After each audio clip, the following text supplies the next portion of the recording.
बंगाल की हवाई चप्पल वाली नारी पूंजीपतियों की फौज पर पड़ी भारी। नमस्कार, मैं सुनीति गिरी और स्वागत है आपका मेरे YouTube चैनल पर। जिस 2 मई के लिए देश को दांव पर लगा दिया गया, जिस 2 मई के लिए चुनाव आयोग के साथ मिलकर देश को कोरोना के काल में झोंक दिया गया, उसके बावजूद बंगाल भाजपा की न हुई। 292 सीट्स में से अकेले टीएमसी को 216, भाजपा को 74, अदर्स को 2 और लेफ्ट को 0 मिले हैं। मोदी जी की सीटें बड़ी हैं, लेकिन कमल का फूल कमाल न कर सका। जय श्री राम का नारा किसी काम नहीं आया। तुष्टीकरण की राजनीति धरी की धरी रह गई, क्योंकि मोदी को 74 और ममता को 216 सीट्स पर जीत मिली है। कोरोना का ग्राफ लगातार बढ़ता जा रहा है और इसी 2 मई के लिए चुनाव में रैलियां कर देश को मरघट बना दिया गया है। 2 मई को दीदी तो आई, लेकिन चली गई देश की खुशी। देश की कितनी औरतें विधवा हो गई, कितनी बहनों के भाई, कितने रोते बिलखते बच्चों के पिता की चिता जलकर बुझ गई। बुझ गया तो लाखों घरों का चिराग और चला गया तो प्रधानमंत्री पर से देश का भरोसा। शोक के शमशान की आग दिलों में दहक रही है और सफलता दी जाए, मुबारकबाद दी जाए तो किसे? ममता को, मोदी को, या फिर सफलता पूर्वक चुनाव कराने वाले चुनाव आयोग को?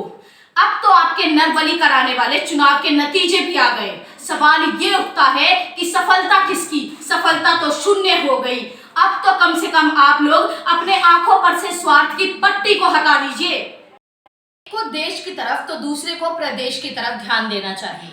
आज वही चुनावी मीडिया कोरोना का प्रोटोकॉल पूछ रही है और वही चुनाव आयोग संज्ञान ले रहा है, भीड़ के खिलाफ मुकदमा कर रहा है। ये एक अच्छा कदम है, सख्ती होनी भी चाहिए। काश ये जिम्मेदारी चुनाव आयोग ने पहले निभाई होती। मोदी और अमित शाह में से किसी ने भी रैलियों में मास्क पहनने के लिए नहीं कहा। अगर उस वक्त एफआईआर हुई होती तो आज देश की ये हालत ना होती। हिंदुस्तान कभी भी ये नहीं भूलेगा कि कोरोना फैला नहीं, फैलाया गया है। अब प्रश्न ये उठता है कि क्या 2024 के चुनाव में ममता बनेगी विपक्ष के पीएम पद का चेहरा?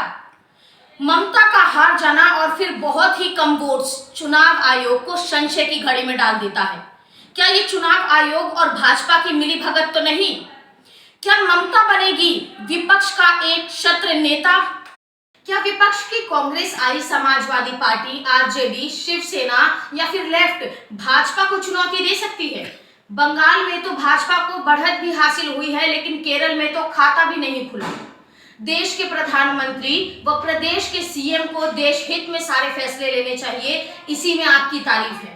अंत में मैं इमरान प्रताप गढ़ी की पंक्तियां उद्धृत करना चाहती हूँ, जो कि 100% सार्थक है कि नफरत का पुजारी यहाँ कंगाल रहेगा। नफरत का पुजारी यहाँ कंगाल रहेगा। बंगाल तो बंगाल है, बंगाल रहेगा, बंगाल रहेगा। धन्यवाद।